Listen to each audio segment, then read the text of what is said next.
Eita, coisa boa é estar aqui com vocês. Há muito tempo que eu queria fazer uma aula para os nossos alunos do curso de redação do Enem. Lembrando que o nosso curso é totalmente gratuito. E para quem adquirir os planos de correções personalizados de redação para o Enem, além do conteúdo em videoaulas, vocês terão um roteiro de estudo e correções assim, ó, no capricho. Depois clica aqui no link para vocês conhecerem nossos planos de correções. É o tema que eu trouxe aqui para vocês. A vida contemporânea. Este que é o nosso tema da aula 15. Então, vamos lá. Primeira coisa que eu queria trocar uma ideia com vocês é uma reflexão. O que é contemporâneo? Quando a gente pensa assim, contemporâneo, é algo de 5 anos, de 10, de 50, de 100 anos.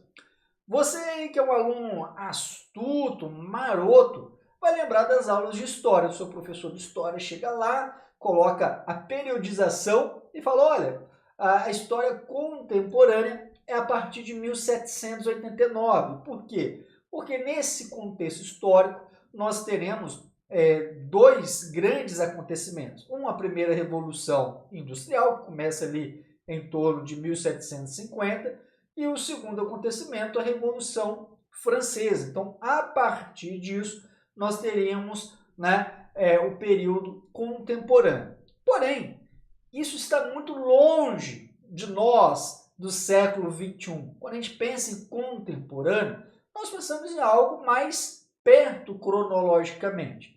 E para efeitos didáticos, eu vou, nesta aula aqui, partir do pressuposto que o contemporâneo é a partir da Segunda Guerra Mundial, porque ali nós vamos ter várias modificações importantes e com foco no século XXI. A verdade é essa, a gente vai partir da Segunda Guerra Mundial, essa ideia de contemporâneo, mas o nosso foco aqui de reflexões com certeza será o nosso século XXI. E olha só que coisa curiosa, quando a gente pensa no século XXI, né, que nós temos aí duas décadas, um pouco mais de 2 décadas, né, o século XXI começa em 2001 e vai até 2100. Então nós estamos ali engateando ainda no século XXI, indo para a terceira década, né, do século XXI. Agora, quando a gente olha esse pequeno intervalo de tempo, de 2001 a 2024, nós já temos coisas pra caramba. A gente vai lembrar aqui, ó, dos atentados terroristas nos Estados Unidos em 2001.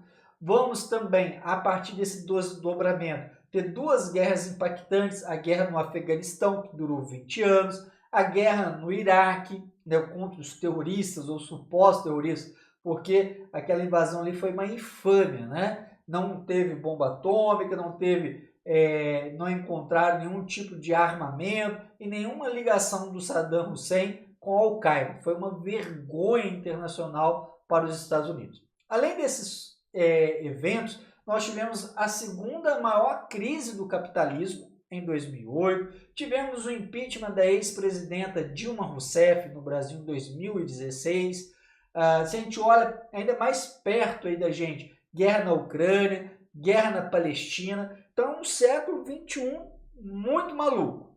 Fora isso, no século XXI é que surgiu o smartphone, que é esse aparelho danadinho que está aí na sua mão, provavelmente, e que você passa 9 horas nele. E com o smartphone, houve também a democratização do acesso à internet. A internet, né, é algo que vem lá de 1980, mas de uma maneira difundida, e principalmente na América Latina, é a partir dos anos 2000. Né? O computador doméstico, aí depois vem o notebook, o celular, o smartphone. E o smartphone, né, o seu criador Steve Jobs falava, olha, vou colocar o mundo na palma da mão das pessoas. E fez isso. Né? Então ali nós temos a ampliação das redes sociais. Uma das primeiras foi o Orkut, que eu tenho certeza que vocês nem viram, mas eu peguei essa época, estou ficando velhinho. Aí vem Facebook, Instagram, Twitter e por aí vai. Isso modificou drasticamente as nossas vidas. As relações que nós tecemos com as outras pessoas, com as instituições. Então veja, esses acontecimentos, mesmo que você não tenha consciência, impactaram decisivamente as nossas vidas.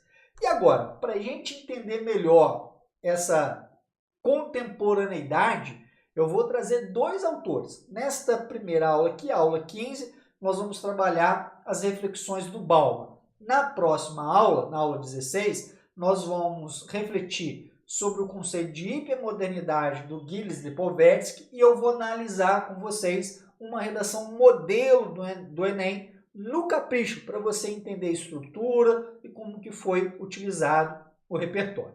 Então vamos começar com o nosso queridinho Bauman, que já salvou aí milhares de alunos, milhares de redações.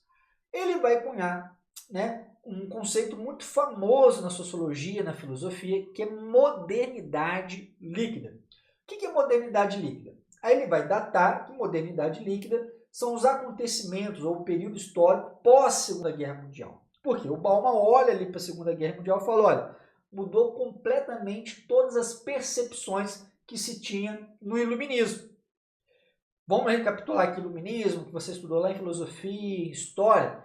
Era aquele grupo de pensadores que acreditavam no conhecimento, no progresso da humanidade, né, na redução de desigualdades sociais. E aí, quando vem a Segunda Guerra Mundial, aquele projeto coletivo, aquela ideia de progresso se esvai. Né? A gente sabe que na Segunda Guerra Mundial, além das catástrofes econômicas, humanitárias, nós tivemos coisas drásticas, né? O Holocausto, experimentos antiéticos, obviamente, né? Na área da saúde, então foi um horror. Né? Então isso quebrou aquele modelo que vinha dos séculos anteriores. Bem, então se a gente pudesse resumir para o Bauman o que é modernidade líquida e que você pode aplicar na sua redação, é isso aqui. É um mundo sem forma, de incertezas, de medos, de ausência da concepção de progresso, da fragilidade das relações humanas. Então, na hora que você for explicar o seu argumento de autoridade, você pode utilizar esta definição. Né? Agora, se o Bauman traça uma sociedade líquida, é porque em algum momento tem uma sociedade sólida, uma modernidade sólida. E olha que coisa curiosa. O que seria essa modernidade sólida para o Bauman?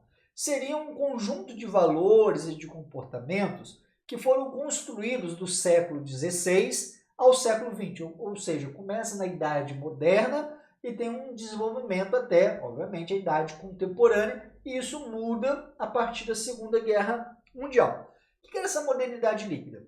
Vocês também já estudaram, aliás, essa modernidade sólida, vocês também já estudaram isso, principalmente em filosofia e um pouquinho em história. Né? É aquele contexto que você vai ter o Renascimento, a busca pela razão, né? A racionalidade, o empirismo, a ideia de progresso por meio da ciência, do conhecimento, aí pega também ali o período, né, iluminista, e essa modernidade sólida havia valores bem definidos, né? Tanto é que um dos debates era sobre ética. Então, temos que ser indivíduos, né, éticos, precisamos pensar com racionalidade, investir na industrialização, porque isso vai gerar progresso. Então, isso era a modernidade sólida, onde todos os pontos de observação, todos os pontos de caminhada visavam o coletivo, visava a racionalidade e o progresso. E a modernidade líquida é o contrário dessa modernidade sólida. Então, quando a gente pensa os indivíduos líquidos, o que a gente poderia destacar aqui para vocês? Vou até colocar no marca-texto. Tá? Deixa eu só pegar aqui no marca-texto. Esse indivíduo líquido, ele busca o prazer individual. Ele não quer saber nada de coletivo. Ele quer saber o seguinte, o que importa para mim? O que eu tenho que fazer para ter sucesso? E esse sucesso também é sempre individual. Ou seja, o indivíduo sempre está no foco do processo. E aí, com isso também, abdicam esses indivíduos do pensamento crítico e das noções de coletividade. Então, o Bauman é muito crítico. Fala, esse indivíduo líquido, ele só está pensando nele mesmo, no umbigo dele, nos seus projetos individuais. Isso esvai as concepções de projetos coletivos, Só para vocês terem uma ideia, vocês também já estudaram isso em filosofia, há duas correntes principais, né, ali no século XVII e depois no século XIX, que vão até rivalizar, digamos assim, serem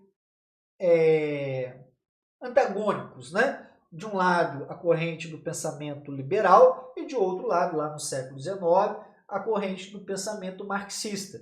Mas olha que coisa interessante. Independente de você gostar de uma ou de outra, que pouco importa isso, né? Todas as duas correntes pensavam em alguma coisa coletiva.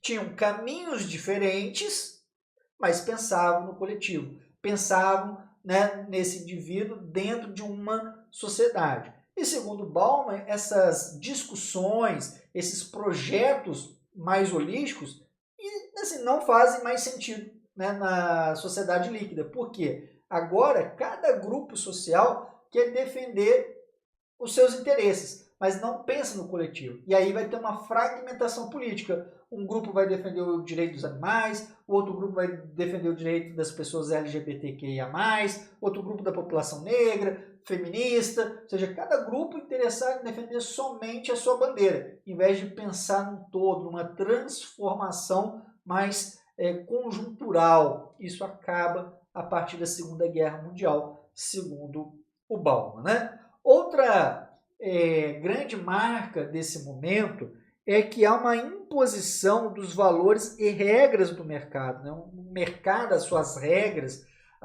depois até do toyotismo, né? Esse modelo vai ficar muito forte, vai marcar essas concepções também de indústria 4.0. O mercado começa a forçar demais as decisões dos estados, né? Então, flexibilização do trabalho, as instabilidades, flexibilização das leis trabalhistas, dos direitos sociais, isso tudo são exigências do mercado. E essas concepções do mercado, aquilo que se considera como virtuoso para um comportamento, vai ser incorporado pelos indivíduos líquidos no seu dia a dia. Quer ver? A felicidade passa a ser uma felicidade no consumo. Eu só estou feliz se eu consigo ter acesso a determinadas marcas, a determinadas roupas de grife. Eu só consigo ser feliz se eu tiver dinheiro. Eu só consigo ser feliz se eu tiver carro, isso ou aquilo. Ou seja, sempre uma felicidade atrelada ao material. Isso é um desdobramento dessa sociedade líquida. A concorrência, eu tenho que sempre ser melhor do que o outro, eu sempre tenho que ser melhor porque eu preciso produzir resultados e metas e ser reconhecido por isso. Veja, isso é uma essência do capitalismo moderno. E o indivíduo basta a si mesmo. Aí surge a literatura de autoajuda, né? Você pode, você consegue, você não precisa de ninguém, você não precisa da sociedade, você não precisa da família, é só você. Se você quiser, você consegue. Ou seja, uma centralidade muito grande no indivíduo. A instabilidade no mundo do trabalho, a gente já até tocou nisso, né? Se antes, lá na modernidade sólida, o indivíduo entrava lá no chão de fábrica e poderia se aposentar como gerente, hoje esquece isso, né? A perspectiva é que as pessoas troquem dezenas de vezes de empresas até, aí nem vou falar aposentar, porque eu acho que a gente nem vai aposentar mais, pelo menos a minha geração e as próximas vai ter que aí tentar complementar com alguma coisa, né? Porque se depender da aposentadoria pública, já era, né? Ainda mais com essas reformas aí previdenciárias que nós tivemos recentemente no nosso país. Mas enfim, o mundo do trabalho é instável. Hoje você está numa empresa, você não tem garantia nenhuma de continuar nela. São poucas empresas que dão essa condição de uma perspectiva de futuro. E isso impacta decisivamente. Por quê? Se tudo é tão instável, como é que você vai pegar um empréstimo de longo prazo para adquirir um imóvel? Como é que você vai, né, projetar suas finanças, economizar, pensar numa viagem, se você não sabe se amanhã estará empregado? Por isso que muitos procuram, depois de formados, os concursos públicos, por causa da estabilidade, boas remunerações, para ter esse projeto de vida, né? E a instabilidade emocional. Inclusive o Bauman tem um livro muito famoso, que no Brasil foi o que mais vendeu, né? O grande best-seller dele aqui, que é o Amor Líquido. Então veja, essa sociedade líquida, essas características impacta em absolutamente tudo. Como nós estamos mais individualistas, pensando somente nos nossos projetos, isso vai atrapalhar as relações amorosas. Por quê?